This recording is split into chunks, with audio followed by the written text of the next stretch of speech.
नवा अध्याय। श्री नारायण जी द्वारा ब्रह्मा जी के पैदा होने एवं श्रीमद् भागवत के मूल 4 श्लोकों का वर्णन करना। श्री सुखदेव जी बोले, हे राजन, जब आदि निरंकार परमेश्वर की नाभि से एक कमल का फूल पैदा हुआ और उस फूल से ब्रह्मा जी प्रकट हुए, उस वक्त ब्रह्मा जी ने यह बात जाननी चाहिए कि मैं किस जगह से पैदा हुआ हूँ। जब बहुत विचार करने पर भी वे इस भेद को नहीं जान सके, तब वे मन मारकर उसी फूल पर बैठे रहे। इस कथा से यह बात अच्छी प्रकार समझ लेनी चाहिए कि श्री नारायण जी की माया ऐसी बलवान है कि उस माया के बंधन में बंधकर ब्रह्मा भी उसका भेद नहीं जान सकते हैं। तब अन्य संसारी जीवों की क्या शक्ति है जो वे पर ब्रह्मा प्रभु की लीलाओं के आदि अंत तथा भेद को समझ सकें। अस्तु, उस फूल पर बैठे हुए ब्रह्मा ने आकाशवाणी द्वारा श्रीमद् भागवत के मूल 4 श्लोकों को सुना तथा उसी आकाशवाणी के आदेशानुसार तप करना प्रारंभ कर दिया। तपस्या करने पर जब ब्रह्मा जी को विवेक प्राप्त हुआ, तब उन्होंने उन 4 श्लोकों का मतलब जानकर जगत की सृष्टि रचना आरंभ कर दिया। उन 4 श्लोकों का अर्थ इस तरह है, हे ब्रह्मा, सबके पहले जो था वह मैं हूँ, मेरे अलावा और कोई नहीं है। तुम जो देख रहे हो वह सब मुझको समझो। महाप्रलय के पश्चात मेरे सिवा और कुछ नहीं रहेगा। जगत की समस्त वस्तुओं का मूल मैं ही हूँ। जिस प्रकार हाथ, पांव, नाक, कान आदि अंगों में पहनने के लिए अनेक तरह के स्वर्ण आभूषण तैयार कराए जाते हैं और उन सब के नाम भी अलग अलग होते हैं, परंतु अंत में केवल स्वर्ण ही शेष रह जाता है, उसी प्रकार मुझे भी जानना चाहिए।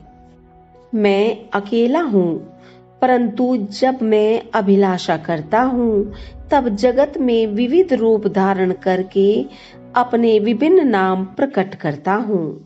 तदंतर जब मेरी इच्छा अकेला रहने की होती है, तब मैं अकेला रह जाता हूँ। सब जीवों में देखने, सुनने, बोलने तथा विचार करने की जो शक्ति है, वह सब मेरे प्रताप से ही समझनी चाहिए। जिस तरह आकाश सब ओर घिरा हुआ है, उसी तरह मैं सबसे अधिक सामर्थ्यवान रहकर तीनों लोकों व 14 भुवनों को अपने वश में रखता हूँ। मेरे अलावा जगत की अन्य सभी वस्तुओं को झूठा समझना चाहिए। जिस तरह जगत का समस्त व्यवहार मेरे विराट स्वरूप में सन्निहित है, उसी तरह सबके शरीर में प्रकाशित ज्योति एवं प्राण मुझको ही समझो। जब तक मेरा वह चमत्कार प्राणी के शरीर में रहता है, तभी तक उसमें खाने, पीने, चलने, फिरने, बोलने और इंद्रियों का सुख भोगने की शक्ति रहती है। जब मेरा प्रकाश शरीर से अलग हो जाता है, तब वह शरीर मृतक होकर सड़ जाता है। उस वक्त शरीर के लिए कुछ भी नहीं हो सकता। ब्राह्मण, क्षत्रिय, वैश्य और शूद्र, इन 4 वर्णों में मेरा एक सा प्रकाश विद्यमान है। विवेक दृष्टि द्वारा उनमें कुछ भी भेद न जानकर सभी जीवों में मेरा एक सा स्वरूप समझना चाहिए।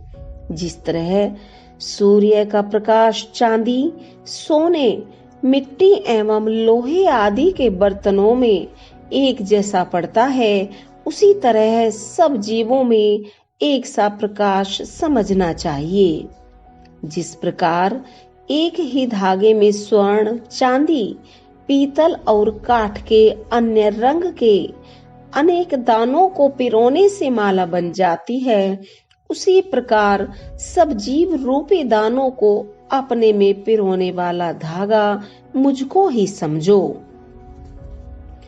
जिस तरह माला का धागा टूट जाने से सब दाने अलग अलग बिखर जाते हैं, उसी तरह मेरी इच्छा मात्र पर समस्त सृष्टि का नाश हो जाता है।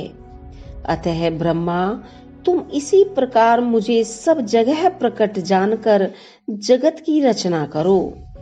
संसारी माया में फंसने से तुम्हें आनंद प्राप्त नहीं होगा तथा तपस्या करने से तुम मेरा दर्शन प्राप्त करोगे। अतः अपने हृदय में दया रखते हुए सब जीवों का निर्माण करो। इससे ज्ञानी एवं ऋषि मुनि तुम्हारा गुण गाएंगे और इसके निर्माण में तुम्हें कोई भी श्रम एवं दुख नहीं होगा। अब तुम मेरे उस सूक्ष्म चतुर्भुज स्वरूप का ध्यान करो जो महात्मा एवं ऋषि मुनि आदि के मनों में उपस्थित है। इस आकाशवाणी को सुनकर ब्रह्मा जी ने मन में श्री नारायण भगवान को हाथ जोड़कर नमस्कार करते हुए कहा, हे दीन बंधु, आप मुझे यह वरदान दीजिए कि मैं सदैव आपको अपना प्रभु मानता रहूं और जगत का निर्माण करने में मुझे आसक्ति न हो। ब्रह्मा जी की ऐसी प्रार्थना सुनकर पर ब्रह्मा प्रभु ने उनको मनोवांछित वर देते हुए कहा, हे ब्रह्मा, तुम मेरे आदेश का ध्यान करके संसार के संबंधों को प्रतिबिंब के सदृश झूठा समझोगे तो तुमको मेरी माया नहीं व्यापेगी। इतना होने पर पितामह ब्रह्मा जी श्री नारायण जी के भजन में लीन हो गए। इतना वृतांत कहकर श्री सुखदेव जी बोले, हे राजन, श्रीमद् भागवत के मूलतः 4 श्लोकों का अर्थ यही है जो मैंने तुमसे कहा है। ब्रह्मा जी ने यह भगवत ज्ञान नारद के अलावा अपने अन्य पुत्रों को नहीं सुनाया था, केवल नारद को ही परम ज्ञानी जानकर उसे बताया था। देवर्षि ने उस ज्ञान को मेरे पिता वेद व्यास जी को सुनाया। उसके बाद मेरे पिता वेद व्यास जी ने उसका विस्तार सहित उल्लेख कर और श्रीमद् भागवत नाम रखकर मुझे पढ़ाया। इसी ज्ञान कथा को मैत्रेय जी ने यमुना किनारे बैठकर विदुर को सुनाया था। अब उसी कथा को मैं सुनाता हूँ। हे परीक्षित, जो मनुष्य अहंकार में डूबकर ईश्वर की कथा के महात्म्य को नहीं जानता है, वह इस लोक और परलोक दोनों में बहुत ही दुख उठाता है। 10वां अध्याय। पंच तत्व द्वारा निर्मित शरीर एवं उनके अंगों में बसे हुए देवताओं का वर्णन। श्री सुखदेव जी बोले, हे महाराज, इस श्रीमद् भागवत महापुराण में 10 तरह की कथाएं हैं। मैं उनका पृथक पृथक वर्णन करता हूँ, तुम मन लगाकर सुनो। वे कथाएं इस प्रकार हैं। पहला, जगत की रचना। दूसरा, जगत का संहार। तीसरा, जगत की स्थिति। चौथा, समस्त सृष्टि का पालन।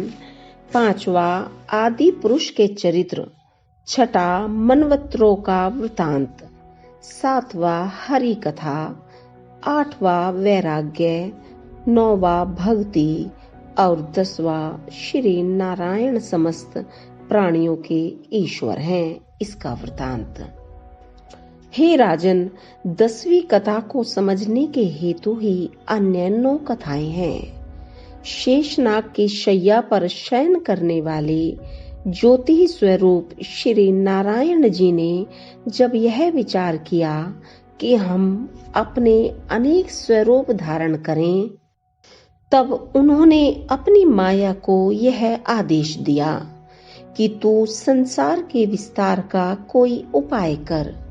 श्री नारायण जी के आदेशानुसार माया से उसी क्षण स्वर्गलोक, पाताल और मृत्यु लोक की रचना करके तामस, राजस और सात्विक इन तीनों गुणों का निर्माण किया।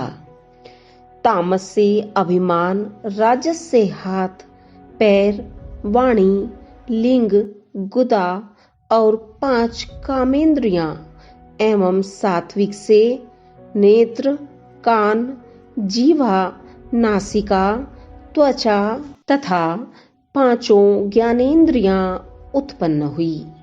इनके अलावा तमोगुण से पृथ्वी, आकाश, जल, अग्नि एवं वायु, ये 5 तत्व तथा सतोगुण से ध्वनि, मूर्ति, स्वाद, प्राण शक्ति एवं बुद्धि बनी। उसके पश्चात शरीर की 10 इंद्रियों का अधिकार 1-2 देवताओं को दिया गया। मुख में अग्नि, जीभ में वरुण, कान में दिशा, नाक में अश्विनी कुमार, हस्त में इंद्र, लिंग में मित्रा वरुण, गुदा में यम, पैरों में विष्णु और बुद्धि में ब्रह्मा का निवास हुआ। उस समय देवताओं ने यह इच्छा प्रकट की कि हम सभी अपनी ताकत द्वारा मनुष्य देह को जीवित करें। अतः उन देवताओं ने बहुत प्रयत्न किए, किंतु वे परास्त हो गए। तब उन्होंने पवन को संबोधित किया, किंतु वह भी असमर्थ रहा। यह देखकर समस्त देवताओं ने नारायण जी की प्रार्थना की, जिनके द्वारा उस मूर्ति को बनाया गया था। देवताओं ने कहा, हे जगन्नियंता, आपकी कृपा से रहित हम कुछ नहीं कर सकते, इसलिए अब आप ही दया करके इस मूर्ति को जीवित करिए। देवताओं की यह विनती सुनकर ज्योति स्वरूप श्री नारायण जी ने उस मूर्ति के अंदर अपना थोड़ा सा प्रकाश प्रविष्ट करते हुए उसे उठाने का आदेश दिया। श्री परब्रह्मा प्रभु के प्रकाश को पाकर वह मूर्ति सजीव हो गई और समस्त देवता भी उसके अंगों में अपना अपना निवास पाकर कार्य संपादन करने लगे। हे राजन, मनुष्य के प्रत्येक अंग पर देवता का निवास रहता है। उसकी यह अभिलाषा रहती है कि हाथों से दान दिया जाए, जीवा से श्री प्रभु श्री नारायण जी का ध्यान किया जाए, पांव से तीर्थ यात्रा की जाए, नेत्रों से देव मंदिर में जाकर प्रभु के दर्शन किए जाएं और भजन ध्यान में सदा परब्रह्मा परमेश्वर का स्मरण बना रहे। ऐसा करने से देवताओं को बहुत सुख मिलता है। श्रीमद् भागवत द्वितीय स्कंद समाप्त।